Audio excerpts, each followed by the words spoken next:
मेरा ख्याल है अभी ऐसे ही चलेगा।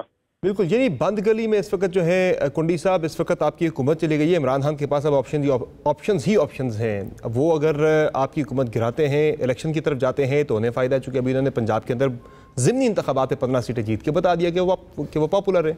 अगर हुकूमत रखते हैं पंजाब की, नीचे वो आवाम को रिलीफ देंगे, ऊपर जितने भी अनपॉपुलर फैसले हैं वो आपको करने हैं। ये जो मंगल बुध का पीडीएम का इजलास है, क्या इसमें हुकूमत छोड़ने के वाले से ऑप्शन पर भी गौर किया जाएगा, या फिर आप हतमी है कि कंटिन्यू करना ही करना हर सूरत में, चाहे जो मर्जी हो जाए? बिस्मिल्लाहिर्रहमानिर्रहीम।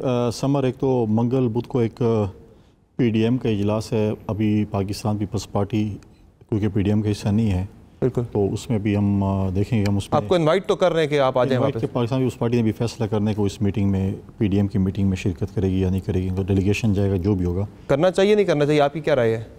दावत आई है, पार्टी लीडरशिप ने फैसला करना है कि उन्होंने उस पर क्या करना है क्या नहीं करना। उसके साथ ANP भी, क्योंकि इस बिल्कुल हिस्सा नहीं है, ऐसा ही है, तो इस पर तो फैसला होगा बाद में। जहाँ तक आपने कहा कि ऑप्शन है, अगर PTI चाहती है कि अर्ली इलेक्शन हो, उनके पास एक ही रास्ते तोड़ने असम्बलियाँ पंजाब की और KP की, और प्रेशर डालें कि जी आप इलेक्शन करें, जो कि ये नहीं तोड़ेंगे, किसी सूरत में भी ये असम्बली नहीं तोड़ेंगे।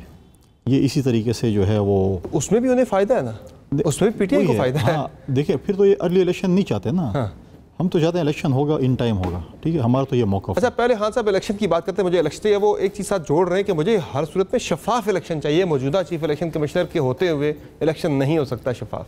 अच्छी बात है, उनको शफाफ इलेक्शन चाहिए, हमें भी शफाफ इलेक्शन चाहिए। आएँ हम इलेक्टोरल रिफॉर्म्स की तरफ जाएँ, हम चाहते हैं, हमने यही कहा था, हमारा यही पॉइंट ऑफ व्यू था कि इलेक्टोरल असेंबली में आए, असम्बली में बिल्कुल, असम्बली के इस्तीफे मंजूर करते जा रहे हैं, आपने ऑप्शन वो वाला भी नहीं छोड़ा। तो वो कह दें, जो बच्चे हैं वो कह दें कि हम इस्तीफे वापस लेते हैं, तो हम उसके ऊपर स्पीकर साहब से रिक्वेस्ट करेंगे, उस पर गौर करें। उनके ये प्रेशर डालने की एक नहीं, मैं नहीं समझता कि प्रेशर डालने की है, क्योंकि अगर ये नहीं आना चाहते उन हल्कों को, तो आप अब ऐसे नहीं छोड़ सकते ना कि बगैर नुमाइंदगी आप हल्के छोड़ें। तो लिहाजा जो है शफाफ इलेक्शन तो हर सियासी जमात चाहती होगी, और हम भी चाहते हैं, इसलिए हम चाहते हैं इलेक्टोरल रिफॉर्म्स हों। कम से कम एक दफ़ा तो ये फैसला हो, और एक दफ़ा ऐसा इलेक्शन हो जिस पे तमाम पॉलिटिकल पार्टीज एग्री करें, चाहे वो जीते हैं या हारते हैं, वो एग्री करें कि वाकई शफाफ इलेक्शन हुआ है। तो उसके लिए आपको इलेक्टोरल रिफॉर्म्स का होना ज़रूरी है। इलेक्टोरल रिफॉर्म्स अगर ये चाहते हैं कि इनकी इनपुट हो, बिल्कुल है। तो चीफ इलेक्शन कमिश्नर की बात करें, इंतखाबी इस्लाहात, तो देखें चीफ इलेक्शन कमिश्नर की बात कर रहे हैं, ये चीफ इलेक्शन उनके खिलाफ वो रेफरेंस मूव करने की बात देखें, ये चीफ इलेक्शन कमिश्नर साहब जब आए थे तो इन्हीं लोगों ने कहा था कि इससे बड़ा तारीफें की थी, बिल्कुल। अब आप जिसको भी चीफ इलेक्शन कमिश्नर बोलेंगे, देखिए हमें ये पसंद नहीं है, हमें ये पसंद नहीं है, हमें फला पसंद नहीं है, या कोई PTI का कोई वर्कर दे दें उसको हम बना दें। करारदाद के अंदर तो आज उन्होंने लिखा है, जो करारदाद पास की है पंजाब असम्बली से, कि हमारे पास नाकाबिल तरदीद शवाहिद है उनके पास, उनके हवाले से ले आए ना। किसने मना किया? रेफरेंस मूव कर रहे हैं सुप्रीम जुडिशल काउंसिल। ओ भाई, किसी ने मना किया? ले करारदाद उन्होंने पास कर लिया, ठीक है, पास हो गई है, लेकिन पीपल्स पार्टी ने उनको सपोर्ट करने का फैसला किया चीफ इलेक्शन कमिश्नर को, कि उनको जो है बैक करेंगे, इसमें सपोर्ट करेंगे। जब नैब के चेयरमैन की बात होती थी तो ये लोग हमें कहते थे, जब नैब के चेयरमैन हम कहते थे कि पॉलिटिकल विक्टिमाइजेशन करो, कहते आप लोगों ने लगाया। आप ये क्या मामला है? आप हम ये कह रहे हैं कि आपने लगाया हुआ है, सपोर्ट करने की बात कर रहे हैं। कॉन्स्टिट्यूशनल पोस्ट है, उसका एक तरीकेकार हटाने का, ठीक है, उसको अडॉप्ट करेंगे। इनको बड़ा शौक है, एक वो कॉन्स्टिट्यूशनल पोस्ट है, इन्होंने लगाया, हमने नहीं लगाया था, इन्होंने उनको शौक। और देखें, गलती हो सकती है इंसान से। एक चीज तो है, ये नहीं है कि मैं ये कह रहा हूँ आप चेयरमैन बिल्कुल लगाया था, वो बिल्कुल मैं कहता हूँ कि हमने चीफ इलेक्शन कमिश्नर भी लगाया था माजी में, ठीक है, उसने जो करामात दिखाए थे सबके सामने। गलत फैसला हो सकता है किसी से भी। इमरान इस्माइल साहब, अब जो बात हो रही है इलेक्शन की, इमरान खान साहब कह रहे हैं फौरी तौर पर हमें इलेक्शन चाहिए। आज पंजाब असम्बली से करारदाद भी आपने जो मंजूर करवाई है, वो थी तो बेसिकली उसका मकसद तो चीफ इलेक्शन कमिश्नर पर अदम एतमाद का इजहार करना था, लेकिन उस करारदाद के अंदर भी आपने इलेक्शन का मुतालबा किया है। तो वो जो बात मालिक साहब भी कर रहे हैं, फैसल करीम कुंडी साहब भी कर रहे हैं, कि अगर आपने छोड़नी है, आपको अगर इंतखाबात की तरफ जाना है, उसका सबसे आसान और फौरी आपके पास जो ऑप्शन आपके हाथ में है, वो आप पंजाब की असम्बली तहलील करें, KP से अपनी गवर्नमेंट छोड़ें, और मामलात इलेक्शन की तरफ ऑटोमेटिकली चले जाएंगे। तो इसका मतलब है फौरी इंतखाबात आप भी नहीं चाहते, आप इनको फंसा के रखना चाहते हैं।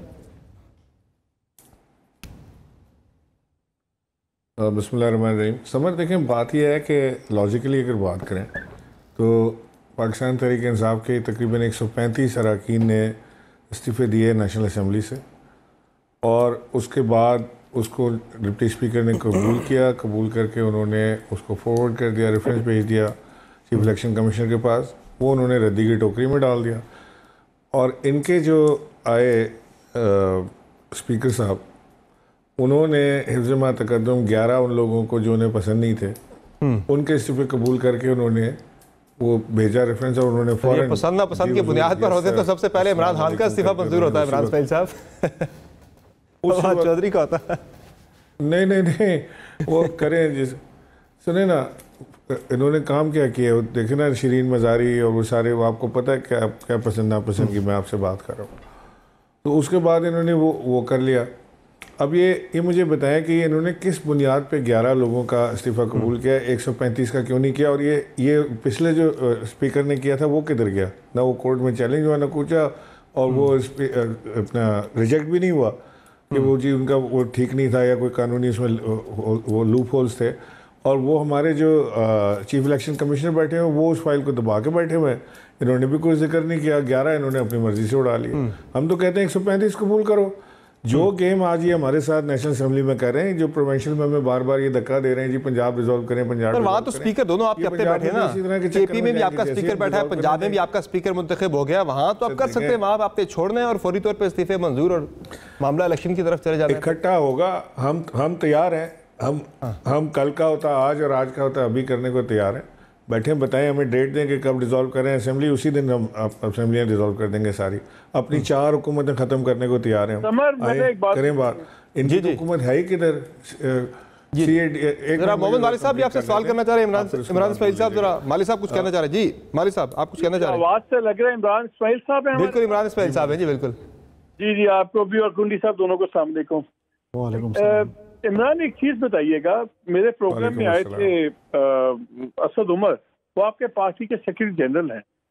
मैंने उनसे कैटेगोरिकली 2 बार सवाल किया और उन्होंने कहा कि हमें तारीख, मैंने कहा आप लोग ये क्यों जिद लगाते हैं कि तारीख पहले बताओ? अगर वो अनाउंस करते हैं अर्ली इलेक्शन की और फिर कहते हैं बैठ जाए तो कबूल होगा? उन्होंने कहा बिल्कुल कबूल होगा। उनको डेट ना दें, वो सिर्फ नेशनल असेंबली में या अपनी किसी स्पीच में प्राइम मिनिस्टर ये कहें कि ठीक है जी हम अर्ली इलेक्शंस के लिए तैयार हैं, तो हम उनके साथ बैठ जाएंगे, उसी में तारीख भी हो जाएगी, उसी में बाकी लवाजमात भी तय हो जाएंगे। मैंने फिर उनसे पूछा कि क्या इमरान खान साहब एग्रीड है इस बात पे? उनका बिल्कुल, वो इस बात पे बिल्कुल एग्रीड है। अब ये आपके कह रहे हैं सेक्रेटरी जनरल, फिर आपकी जो सेकेंड टियर लीडरशिप है वो कह देती पहले तारीख दें, ये करें। आपने भी अभी कहा पहले तारीख अनाउंस करें। पहले तो मैं ये बताएं कि क्या आपके पार्टी का सेक्रेटरी जनरल की कोई वैल्यू है कि हम उनकी बात को सीरियसली लें? Because I categorically asked him and he said कि हाँ मैं आपको बता रहा हूँ। मालिक साहब जी, मालिक साहब आपकी बात समझ गया मैं। देखें तारीख से मुराद यही है कि वो हमें कहेंगे जी नवंबर में करेंगे या कहें अर्ली करेंगे तो भी ऐसे ही होगा, नवंबर होगा, अक्टूबर होगा, जनवरी होगा। तो बात की बात तो चले ना क्या करना है। तारीख से मुराद ये नहीं है मुझे 21 नवंबर दे दें। जी बिल्कुल ठीक है। ऐसे ही तो आप लोग जो तारीख की आपसे बात करें वो लफ्ज़ों का सर, ये लफ्ज़ों का हेर फेर है। एक्चुअली अर्ली इलेक्शन की ही डिमांड है। अंग्रेजी में अर्ली इलेक्शन कह रहे हैं, उर्दू में कह रहे हैं तारीख दे दें। हमारी डिमांड अर्ली इलेक्शन से मैं देखिए अर्ली इलेक्शन की डिमांड है। अर्ली इलेक्शन अगर अर्ली इलेक्शन बात कर लूं, अर्ली इलेक्शन का तो मतलब है कि जो स्केड्यूल डेट है नेक्स्ट ईयर की, उससे पहले अगर 2 महीने पहले भी होंगे तो अर्ली इलेक्शंस होंगे। Anything before the original time early elections होंगे। यही तो वो कहते हैं कि आप लोग बैठ जाएं, तय कर लीजिए, उसमें आप अपनी जिद करेंगे ना कि चले नवंबर में करें, अक्टूबर में करें। हमें सिर्फ ये बता चलें जी अर्लीस्ट इलेक्शन कर रहे हैं, वर्ड चेंज कर लें इसको। ये वैसे अपनी बात कंप्लीट कर लो जी। जी इमरान साहब जी बोले जी, आप बात मुकम्मल करें। मैं ये आपसे अर्ज कर रहा था कि ये जो इस वक्त इकोनॉमिक क्राइसिस है, जो रिगमरोल है, इनका कोई ताल्लुक नहीं है इससे। इन्होंने इस वक्त 250 रुपये के डॉलर को ले गए हैं। स्टॉक एक्सचेंज जो है वो अपनी निचली तरीन सतह पर आ गया है। इन्वेस्टमेंट पाकिस्तान से जा रही है। मोटर कार कंपनीज बंद हो रही हैं। टोयोटा बंद हो गई ऑलरेडी, होंडा वाले बंद करना जा रहे हैं। जिन्होंने 2 अप्रैल 2021 को उन्होंने इश्तिहार दिया था अखबार में कि उन्होंने अपनी तारीख की सबसे ज़्यादा प्रोडक्शन की, वो प्रोडक्शन उसी ने अब इश्तिहार दिया कि अपने पैसे वापस ले लें, हम प्रोडक्शन नहीं कर सकते।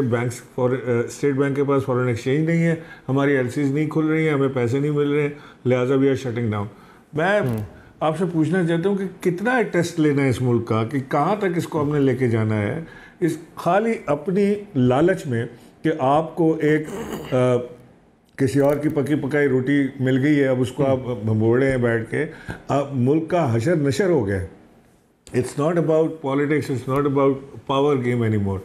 अब मामला आ गया है कि इस मुल्क को संभालें कैसे सकते हैं, इकोनॉमिक क्राइसिस से आप कैसे निकाल सकते हैं, नहीं निकाल सकते। They have no program. मैं आपको ये कैटेगोरिकली आपको कह रहा हूँ कि economic crisis is now link to the political crisis, और पॉलिटिकल क्राइसिस का एक ही हल है कि फौरी तौर से इंतखाबात हो जाए।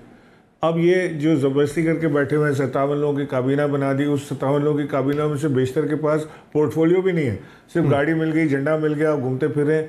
और वैसे इस पे